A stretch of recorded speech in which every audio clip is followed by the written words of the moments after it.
Welcome to the Always On podcast. I'm your host, Duncan MacPherson. And on this podcast, our objective is to empower our audience who are high caliber fee-for-service professionals to always be working on their business and on themselves personally and professionally. And to that end, on today's podcast, I had a just incredible conversation with Ted Jenkin, who is a returning guest. Ted is a serial entrepreneur. He is the CEO of Oxygen Financial, a very high caliber financial advisor, but also an advisor to advisors when it comes to exit strategy, maximizing, and just planning for their exit strategy and liquidity event. And that can come in many forms. And today's chat, we got into the dynamics around a partial book sale and how, among other things, that can enable you to grow further up market by growing down the number of relationships you manage. And that, of course, can be a stepping stone to prime you for your potential exit strategy. If you like this podcast, please like and share and tell your colleagues. And of course, if you have any ideas for what you'd like me to cover in the future, just let us know. Thanks for listening. Very excited to have a niche topic presented on the Always On podcast. We're going to talk about the benefits of a partial book sale. And of course, some of these benefits are obvious, but many are not so obvious, but incredibly huge. And join me in this conversation is our good friend, Ted Jenkin from JPT Partners, an advisor to advisors. Ted, thanks for being here. Yeah, good afternoon. Thanks for having me on today. This is a growing trend, and it was, I think, in many ways accidental. But what we noticed, especially in the last 4 years, is many of the most enlightened financial professionals, among other things, were striving for two primary objectives. Number one, professional contrast. Keep finding ways to differentiate yourself from the pack, which of course makes you more fee-worthy and more referable. And then, of course, professional scarcity, where you engineer a deliverable where your time and your value is fully appreciated and the right clients are drawn to you. So Ted, I want to ease in and just talk about the benefits of that shift from broadcasting to narrowcasting and being a generalist to a specialist, and maybe liberating yourself as a financial professional by disassociating from certain clients so you can go deeper into the clients that are ideally suited for your value. Let's just start there. I think there are several truisms here about what you're talking about, Duncan. First and foremost, if you look at the medical field, who makes more money as doctors? The GP, the general practitioner, or somebody who has a very specific specialty? Maybe you're just an anesthesiologist, or you're just in one sector, so to speak, that those verticals, they tend to do better. I think it's true in our business as well, Duncan. A lot of practitioners, you ask them what their ideal client would be, and they just tell you, well, I'm really good with retirees. It's like, well, that's a pretty big ideal client. It's a pretty broad net. And it's always easier to market and scale marketing when you're in a deep and narrow focus than you are if you cast a wide net. Two, when you look at your business all together, you start wondering about the OpEx or operating expenses in your business. And when you tend to carry a lot of dead weight, meaning you have a lot of clients that have lower assets and they chew up a lot more time, it can certainly decrease the efficiencies in your business in terms of EBITDA, meaning you have to spend more OpEx to service those clients altogether. And that can be a drag altogether. And then three, when it comes to real practice value, I think over time, companies will pay more if you have higher dollar, fewer households. And I've been telling advisors, Duncan, that I think the one real truism in here is that money will always chase exclusivity. So if you're not exclusive or you don't feel exclusive, that's why bigger money isn't chasing you. Okay, you covered so much ground there. I agree with all of it. And if you think about the premise of managing by objective, what is your objective? It's every investment of effort you make working on your business culminates in your enterprise value. It allows you to grow up market, and you want to make sure the business is continually serving your life, not the other way around. That is completely engineered. Now, it's interesting, Ted. Now, first of all, while I'm thinking about it, because I see your logo up there, many of our clients at Pareto Systems have reached out to Ted and his team at JPTD. Yes. As an advisor to advisors to explore scenario planning around exit strategy and some of the precursors to that. So I'm just going to plant a seed here for everybody. You can visit jptdpartners.com/Pareto to schedule a conversation with Ted's team with no expectation it needs to go anywhere aside from just having another set of eyes take a look at your strategic plan in terms of what the next 5 to 10 years might look like for you. But Ted, last week I had a conversation with an advisor. We were talking about organic growth.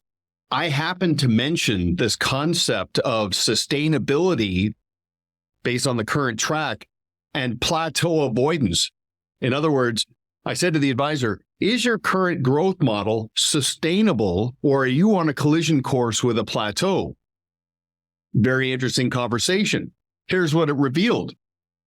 We were talking about referrals. This advisor had received 10 referrals so far this year to that point in that conversation. But I said to him, of those 10, how many of those 10 perfectly resembled your ideal client profile? They were perfect. One. Wow. One.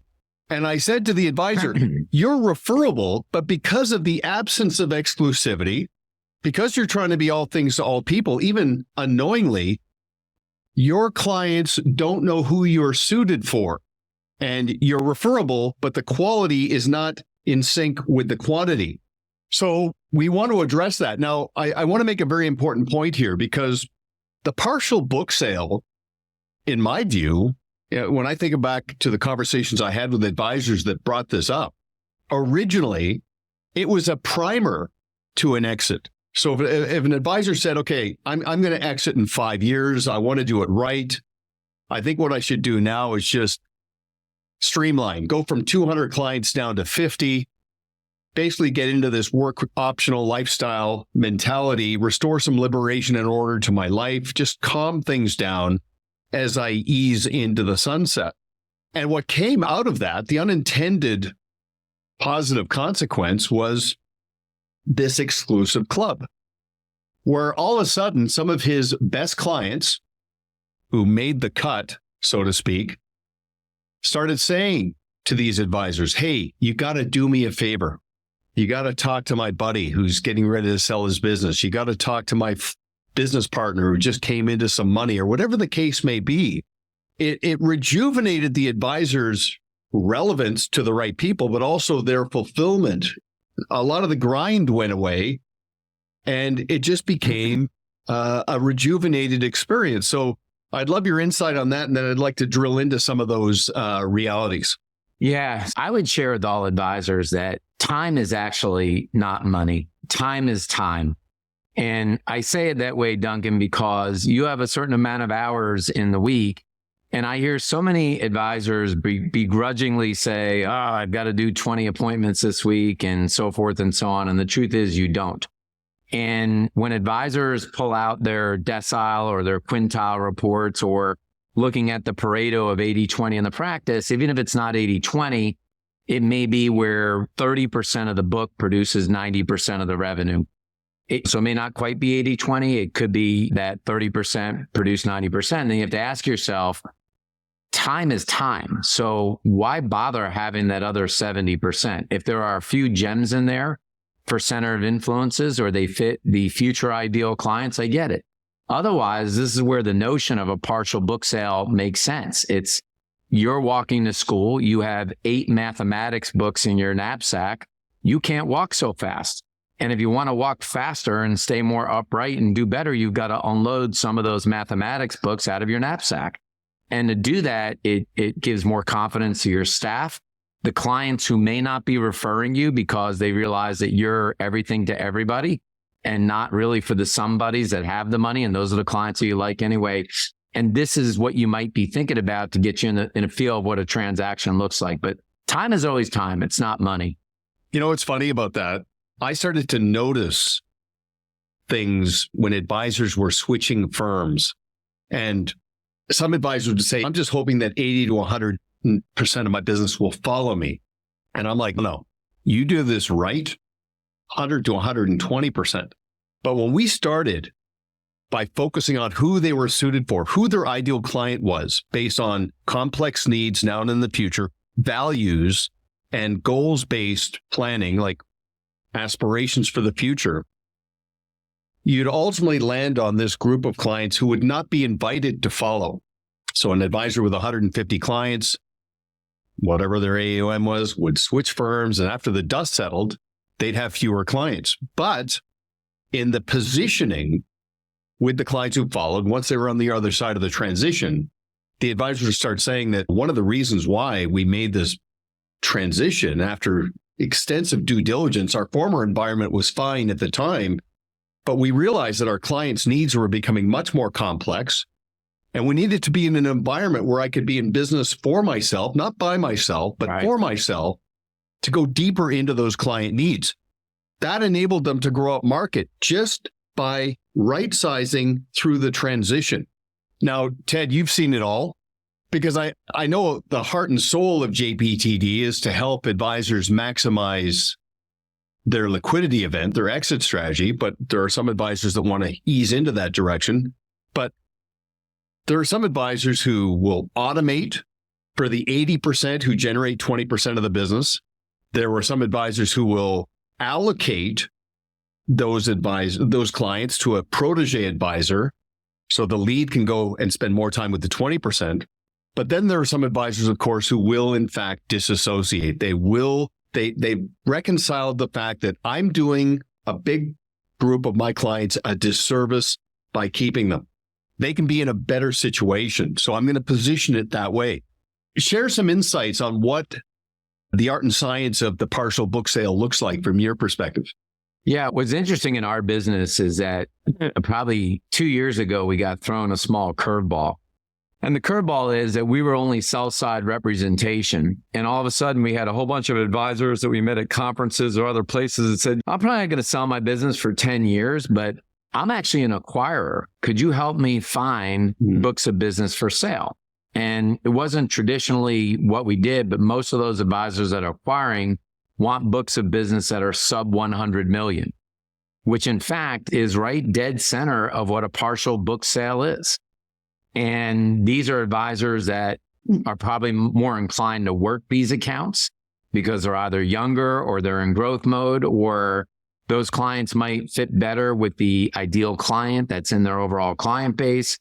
But I just want to tell everybody that we've now lined up 20 buyers that want to buy partial books of business. So it's a new market that we hadn't even considered when we started this business model, basically being the sports agent for advisors when they sell their practice. Now, on the seller side, one of the questions you have to ask yourself is, can you let go of the fact that you are the advisor, you did financial planning your way, you did money management your way? Because when you sell those clients in a partial book sale, the odds are that you're going to have another advisor that does things different than you do. Most advisors think they all do it differently anyway, Duncan, but they're going to do it a little bit different. But a lot of this is going to be around as much as you can to try to find a cultural fit to what you do today. So if you're a heavy duty financial planning firm, you want to try to sell that partial book of business to somebody who's a heavy duty financial planning firm and they're not a wealth management shop. It's possible, Duncan, that geography will matter. If you live in Columbus, Ohio, and most of those smaller clients are in Columbus, Ohio, yes, there's lots of virtual meetings. Yes, you can service anyone from around the planet, but the reality is you might want to have somebody else who's in Columbus. So I encourage advisors to build co-opetition. That's what I call it, which is there are competitors of yours that can eventually be the kind of people that you think could buy these partial books of business. And you've got to have a reasonable sense around the multiple. You're not going to get the full multiple that I've talked about in these podcasts before. If the average client's got $125,000 and you're selling 200 of them, it's almost like having a baseball card set where, yes, there are a few of the great players that play today, like the Otanis of the world and the Aaron Judges. They're the all-stars, but you're selling a lot of common cards, meaning clients that may never have $1 million, right? They're just clients that need help and need service. And you took them on either because it was the early days when you wanted to fog a spoon to get a client, or it was the days that you're like, I'll just take them on because it's my sister's brother's uncle. And now you realize that you really can't help them and maybe somebody else can. So these are all factors to have in there. The multiple is going to be a little bit smaller. Try to find culture in terms of the style of firm or the style of advisor. And I think geography does matter, but there are plenty of buyers out there to buy these smaller books of business. And they'd like to buy those partial books because they've got the scale and the bench strength to execute. And can I assume also that for many advisors, the 80% of their clients that generate 20% of the business are probably just varying degrees being neglected. So the bar is low in terms of expectation, and there might be a vein of gold of untapped opportunity in that, which means if they buy $80 million in AUM, they might be able to turn it into 100 in the next 12 months. Right. Is that part of the value prop there? Yeah, totally. And the practices that get bigger, they generally hire servicing advisors. They grade the clients as C clients or D clients. Those clients might get one call a year. Maybe if they're lucky, they get one meeting a year. And often there are other assets that probably could come from those relationships, but those servicing advisors aren't outdoor cats, meaning people that will market and sell. They're indoor cats that are there just trying to massage the relationships. And absolutely, when you're actively working, even smaller clients, you're gonna turn up nickels and dimes and quarters out of the couch cushions. When that's what you do with your clients that have $5 million today. But that's why it may make sense to just get paid a lump sum for those book of clients and move on so you can focus on doing what you want to do. I'd like your perspective on this. So sometimes I get pushback from an advisor when I say to them, you've got too many clients and we need to figure this out. And they say, many of the clients you're talking about have been with me since day one. And so I don't want to set them loose, but also, and I'm not going to fire clients. A lot of people aren't wired that way. But then it comes out that they have fear about letting go of that revenue. And my view on that is it's costing you more than it's getting you. The loyalty that you're getting from the people who need you could be coming at the expense of the people who deserve you, your ideal clients. So is it possible that the safety net of all that revenue from all those relationships is a bit of a hammock of complacency and potentially, again, propelling somebody toward the plateau? I'd love your insight on that. I think it speaks to the fact that a lot of people that may be watching or listening to our podcast today are really great financial advisors, Duncan, right? Technically, they're great at eMoney or Money Guide Pro. They're wonderful at putting together money management. They know the tax laws inside and out. But I'll pretty much guarantee you, if I asked every advisor right now to tell me the actual amount of revenue that a client has to generate for you to be at a 40% profit, you could not tell me. And I say this by unit. It's like selling units of tomatoes or anything else, that if I had Duncan as a client and he had 175,000 with me and he only had wrap account and he was generating $1,750, I would say, how profitable is Duncan? Oh, Duncan's a great guy and he's known me since our kids were playing baseball down at the Little League field. And I go, yeah, you're answering the question like Trump and Kamala answer questions today. Don't answer the question. Answer the question. The question is, how much money do you make on that client? And the reality of what you're saying is factually true. When you add in rent, computer, software, labor, staff support, the odds are that you need a certain amount of revenue, not even a break even, for them to become more profitable.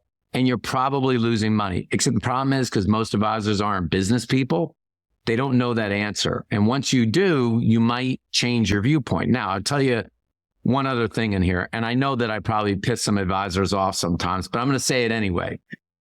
As advisors, we, and I include me in that, Duncan, we have bloated ego syndrome. And what that is that you really believe that if your clients didn't have you, they would be lost. And I got to tell you, it's not true. I believe, Duncan, when I left the business, that what are my clients going to do without Ted? And I hear that all the time. I don't know what my clients will do without me. Here's the newsflash. They're going to be just fine. And there are a few Linus blankets that are always going to be around you because that's what they are. Like you're their confidant, you're their Sherpa, you're their conciliatory, whatever you want to call it, that's who you are. Most of the clients, life moves on. It has for decades and it will in decades in the future. So, when those clients you're saying to yourself, and this is what you're bringing up, Duncan, which is like, what are those clients going to do without me? They've been with me for 20 years. They're going to be just fine. They're going to be just fine.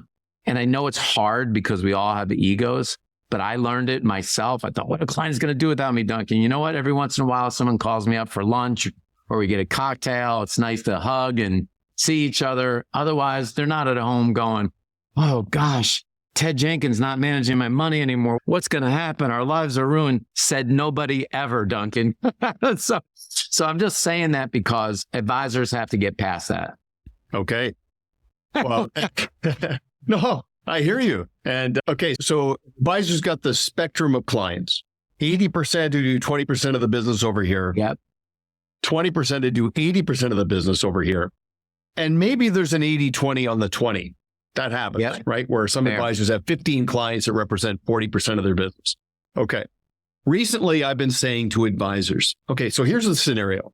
So a financial advisor reframed his top 50 clients. He went back to his top 50 clients using our process and reintroduced himself. And as part of the reframe to rejuvenate the client's appreciation and start future pacing, he talked about a sounding board process. And he said, look, one of the value-added services I want to make sure you're aware of that you might have forgotten about is I make myself available to be a sounding board for friends and family members of my clients. They don't need to become a client. If they're important to you, they're important to us. And he just planted the seed, triggered a moment of recognition for the awareness of that value-added service and all the other value-added services for that matter. Okay. He ends up getting a colossal introduction from a long-term client. Just as a result of that reframe, the friend that got introduced to the advisor, so the client calls up and says, you got to talk to my friend. I was just singing your praises. He's getting ready to sell his business. He's overwhelmed. He thinks his current advisor's in over his head. I explained your process. He wants to talk to you. Thank you. Reaches out to the friend, does a little digging. This is going to be a substantial liquidity event, very complex. And he can tell the person is predisposed, calls me, just getting prepared. And I said, okay, so do some research. Who is this guy? What is he into? And then I said to him, and I'll get to the point here. I said, go on to ChatGPT and type this in. I am a high net worth investor, very affluent, and I'm about to sell my HVAC business for $31 million. That I built from scratch. I'm about to meet a financial advisor and I want to determine if there's a good fit. What questions should I ask? So I told the advisor, I want you to look at your value through his lens, not through what you're trying to shape. See it through his eyes. He waited 3 seconds, a litany of unbelievable questions. And the two that blew me away the most, number one, what is your position on alternative investments? Big time. And how many clients do you have? Because my needs are more complex. I require a higher level of attention and service and consistency. Nothing can fall through the cracks. If you want validation, if you want to get inside the head, if you want to grow up market, you want to get inside the head of these people in terms of what their unmet needs are and what their aspirations are, and how you're going to differentiate yourself from the pack, you need to have that perspective. And of course, that's galvanizing. That confirms that, okay, I need to specialize and not generalize, which again, I think is more fuel for the concept of respectfully, professionally disassociating from a group of clients who will not become your ideal client ever. So you can go deeper into that group. Thoughts on that? There are two things. We always did this at Oxygen, but a lot of advisors aren't classically trained in marketing to know how to develop an avatar. And I really encourage people to develop an avatar and make it real specific. If your avatar is Mindy Money, or it's Charlie Coins, or whatever you name the avatar. What is that? So when you tell somebody my avatar is a business owner that does 2 million to 20 million of EBITDA, and they got more than 50 employees, and they generally own 3 pieces of real estate, you can get very specific about the avatar. So I talked to an advisor today and I said, who do you work with? He goes, generally retired people. I'm like, so third of America, whatnot. What are you talking about? It's not. And as we started to get through the conversation, Duncan, actually, this gentleman lives in Columbus, Ohio, and he really works with snowbirds that basically live 6 months in Florida and 6 months in Ohio. So that narrows the avatar. It's not just retirees. It's now actually snowbirds. And then we narrowed it down to 3 other factors, and we were able to help him develop an avatar of what he's really going after. And I think I convinced him today to start a podcast called Ohio Snowbird. And what he would do is interview people that are snowbirds and talk about that lifestyle to generate leads. So now he's got a way to be able to do that. So I don't think a lot of advisors are really good at building out that avatar, and it's super important. Number 2, you mentioned this idea when somebody asks you, how many clients do you have? And that's a double-edged sword. Because if you tell them you only have 50 clients, you might be worried that they're like, oh gosh, I have $20 million. This guy doesn't have that many clients. Oh, but wait a minute, Duncan, my average client has $9 million. Now that's a different. On the other side, if I tell them our firm's got 4,000 clients, somebody that has 20 million could be like, wow, you're way too big to be able to take care of my needs. So you've got to, I think this gets down to advisors are not trained as marketers. So by defining your avatar and being able to have a story to tell about how many clients you have and why, you can more articulate that value proposition to a client. You're describing professional scarcity perfectly, where this is now becoming part of your value proposition. It's client-centered, it's client-facing, where you're removing the mystery and say, it's not about who I'm looking for, it's who we're suited for. We made a decision to not be all things to all people. This is who we're suited for. Now, a lot of advisors, they're afraid to paint themselves into a corner that way. And you can give yourself an out and say, we're ideally suited primarily for these people. We make exceptions, of course, if they're family members of our ideal client. So you're giving yourself a bit of a frame to be not solely that focused that way, just giving yourself a bit of an out, but professional scarcity is attractive. Yeah, I mean, 100% it is. It matters a lot. I said this even on today's podcast. I reiterated for advisors, or maybe I did in the last one, $1 million is not high net worth anymore. 5 million is the new 1 million, and it's probably more like 10 million before you get to ultra high net worth. And meet anybody that's actually got money. What you're going to find is they're always looking for things to do or things to buy that people cannot buy or cannot have or cannot experience. And this normal psychological pattern of money chases exclusivity, it's always going to be there. And in that ultra high net worth market, it's getting greater and bigger. That's why you don't just have the Delta Club anymore. You got these private shuttle clubs that will take you right out onto the tarmac. It's why Ticketmaster serves platinum double VIP experiences. It's why you can meet and greet the comedian behind the stage. Do you really want to meet them? But you're going to do it because you can pay for it and nobody else can get it. And if you start to think that way as an advisor, if your goal, but mind you, this has got to be your goal, is to actually work with people that have a lot of money, you're going to get there quicker. If not, you're going to be continuing to doing plate liquor dinner seminars and selling $600,000 annuities to some guy who's going to harass you for years. Go ahead. I'm not saying not to do it. There's a lot of people that make money doing it, but if it's your goal to be the other way, you've got to be able to become that expert and make yourself a much more exclusive. And let's look down the road. I spent a lot of time in our coaching and consulting asking advisors a couple of questions that come to mind immediately. Number one, do your clients understand and appreciate everything you can do for them over the lifetime of the relationship? Or do they understand what you've done for them to this point? Most advisors are their own best kept secret. Their clients are not bought into the full picture of the advisor's capabilities. Number one. Number two, look at the growing area in terms of clients that have investments outside of the advisor's process. Real estate, private equity, all kinds of things are coming out of the woodwork that affluent people are participating in. Like, Ted, did I read this correctly that in the last 5 years, $7 trillion of additional money has been injected into the U.S. economy? Did I hear that correct? 100%. 100%. And more is coming. It hasn't all been spent yet.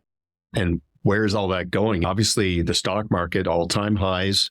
But I think I read that there are 7 companies that represent 50% of the profitability in the stock market. Is that? Yeah. The Magnificent Seven. Okay. So my point is, in the spirit of future pacing, where is this all going? The alternative investment world. So let me tell you this. I'm telling advisors, when you meet with a client for a strategy and tactical meeting to invest the past into the future, to rejuvenate the relationship, finish the conversation with your value-added services, make sure that they know that you'll be a sounding board, not only for their friends and family members, but for themselves in terms of putting a second set of eyes on things that are outside of the process. Because eventually there will be a liquidity event. The second home in Tahoe will be sold. That biotech firm that they invested in with their brother, something is going to become of that, whatever. And that, if you future pace that, right, and plant the seeds properly, that will come inside your process. But I'll give you a little story. Financial advisor reframes a relationship, goes deep into the value-added service. The client says to him, I didn't know you did that. I didn't know you make yourself available to speak to a friend or a family member. At this point, the advisor says, and just be clear, they don't need to become a client of mine to take advantage of this service. If they're important to you, they're important to us. Professional scarcity. This is not me being opportunistic, looking for new business. This is what I love to do. This is not a job, it's a calling. Long story short, that client calls the advisor not long after that reframe and says, you got to talk to a buddy of mine. I've known him forever. He's carrying a heavy load right now because his dad just passed away and he's overwhelmed. He's trying to process everything. He'll take your call. Meets with the friend. And of course, going through the agenda, just terribly sorry about your loss. And I'm here for you. I'll do anything you need as a sounding board just to help you navigate through this. They start talking, and the advisor, part of his protocol is just to simply say, is there anything specifically you want to talk about that prompted you to see the merit in being here with me today? Something like that. And the prospective client, the friend of a very good client, says, he goes, I knew my dad was doing okay. Turns out he was doing really okay financially. Like it's a much bigger number than I thought. And I also knew that my dad was a coin collector. He had coins from the Roman Empire. He just loved it and has been doing this as long as I can remember. Turns out he's got about $500,000 in coins. And the advisor's like, wow, that's fantastic. And he goes, but here's the thing. My current advisor, this is the wedge moment. He says, my current advisor, I said, what should I do? And my current advisor said, just sell it. Let's invest it. And so the prospective client says to the advisor, what do you think? And the advisor goes, listen, we don't know each other all that well, but if that's my dad and that's his legacy, I'm just the caretaker. I'm holding on to those coins and I'm probably giving them to my kids. Like, I'm not selling those. And the prospective client, the advisor said, he opened up like a flower in the sun. Just the energy changed. And he said to the advisor, why do you think my advisor wouldn't tell me that? And our advisor said, I don't know him. He's probably a good guy and he's probably looking out for you. But honestly, he doesn't get paid to tell you that. That's a client today. How you start a relationship has such a profound impact in terms of loyalty, empowerment, total client engagement, advocacy, if it's rooted in stewardship.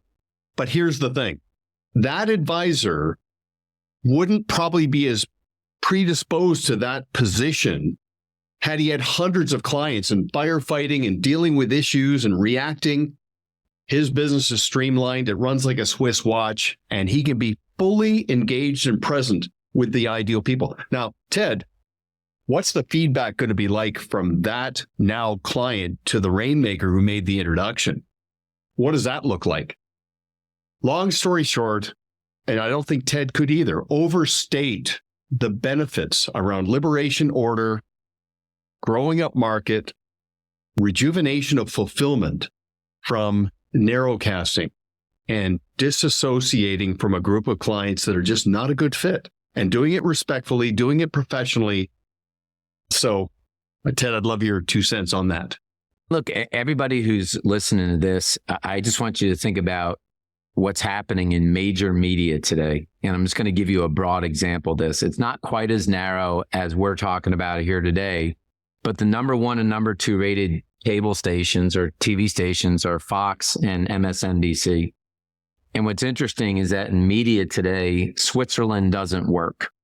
It's been proven now that anybody that has neutrality in news will fail as a news station. And it's happening every day. This week, Scripps went off air as well that used to be newsy, and they're in neutrality. Now, I only tell people this because if your goal is to be Switzerland as an advisor, you've already failed the test. The way that you get good is to realize you don't need 1 million people to like you, and whatever that avatar is, you stick to it. It may be bumpy from time to time as you build it, but once you build it, you're going to get so many more clients. I know an advisor in Philadelphia who focuses all on anesthesiology. That's all that he does. Not doctors, anesthesiologists as doctors. And he's killing it right now because once you get 1 or 2, it's hard. 3 or 4 are hard. But then once you get to 10 and 15, they all talk to each other and go, use my gal, use my guy. Who is that? All he does is anesthesiologist. Same sales pitch, easy to replicate. This is how franchises become franchises, right? They build a model, they replicate, and they run it like clockwork. So I just encourage advisors that no matter where you are in your career, one of the reasons to sell off this partial book is to pick a path. You might have built $2 million of revenue just out of sheer oomph, but if you pick a path, you can probably get to 3 million or 4 million quicker.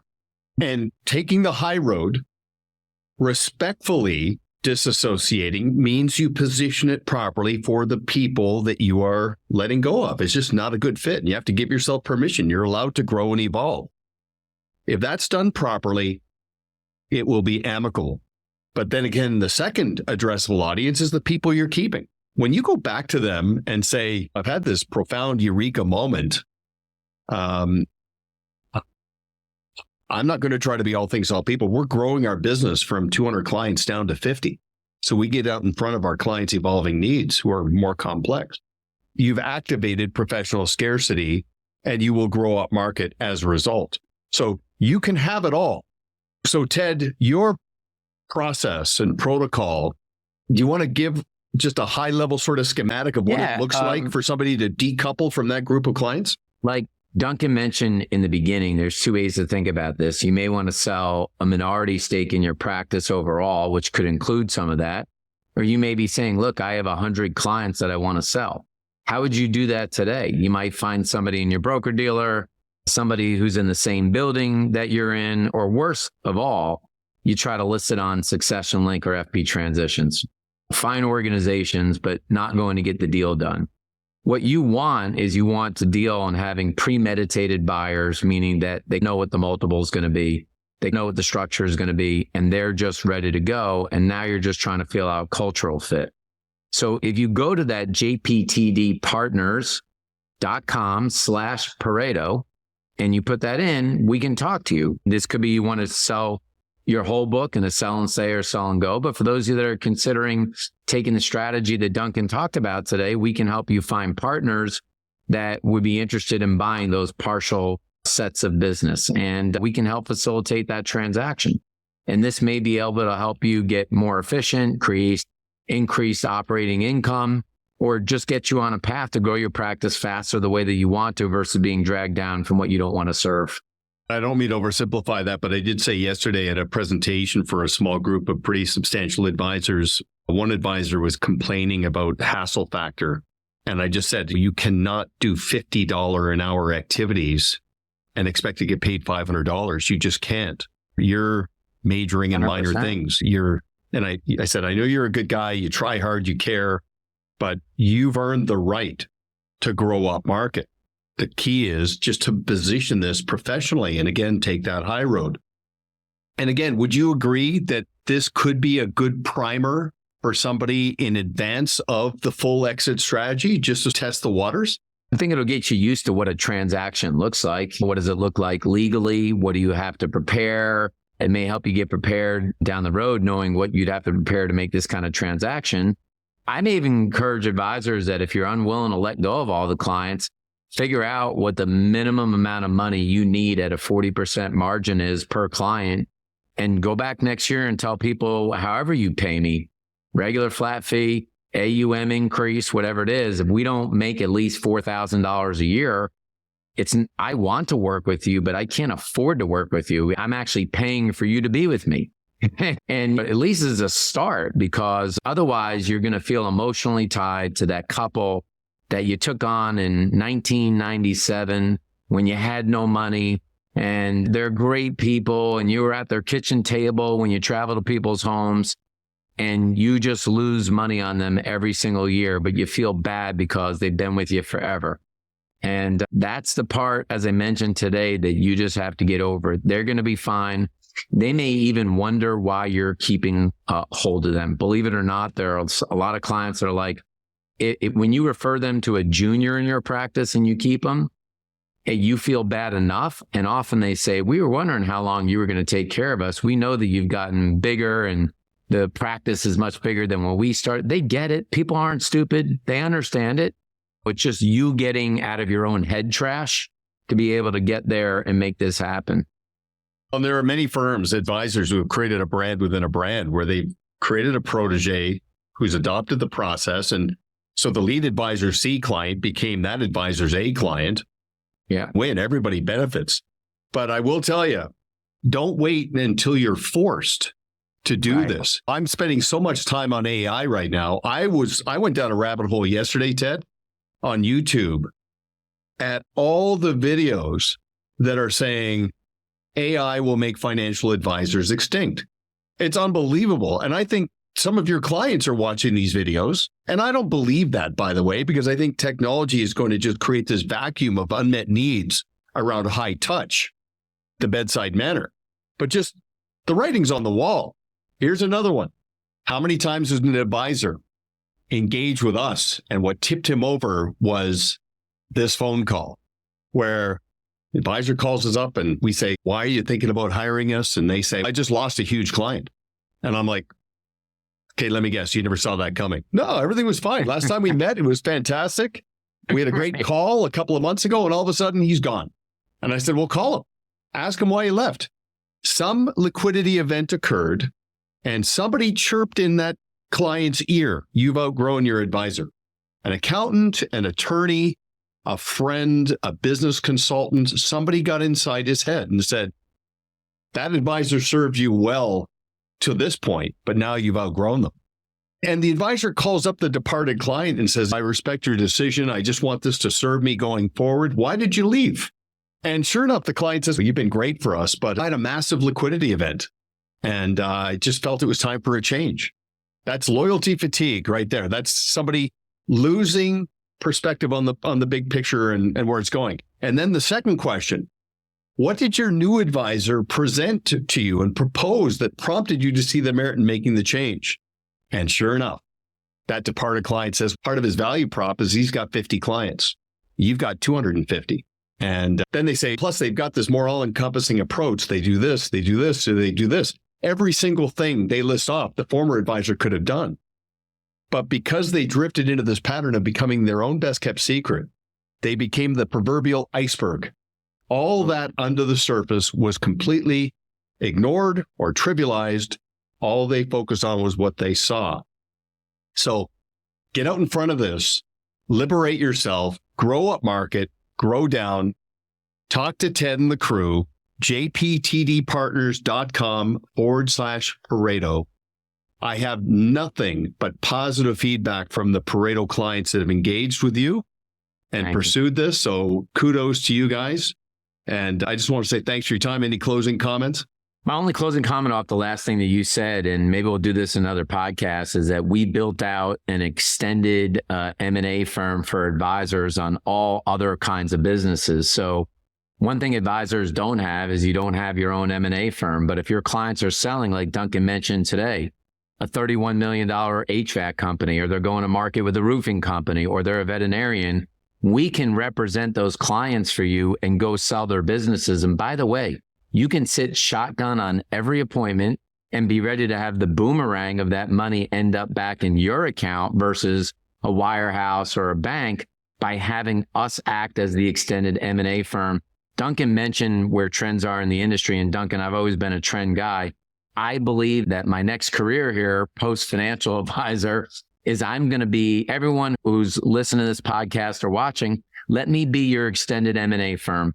Okay. Talk to your clients now. And if they're not ready to sell for 3 years, who cares? At least they know that you're the person that's going to help them with getting the business sold. And de facto, you're going to get the big AUM and the big insurance versus what Duncan said today, that they're going to make a change and go to a bank or some other person who they believe handles real money, not the money that you are handling. And that is the future of what we're doing. And this is across the board, the consolidation. In the last 12 months, I've got a friend in the optometry field who was acquired in a sell and stay by a consolidator. So he got a liquidity event and he keeps doing what he's doing. A dentist, same thing.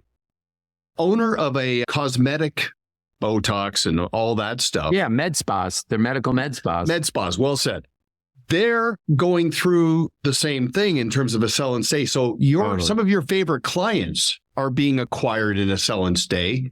The best way for you to not be outgrown and to be indispensable to those people is for you to consider your own evolution in real time. And again, grow up market by growing down how many relationships you manage, because you will grow how many dollars you manage as a result.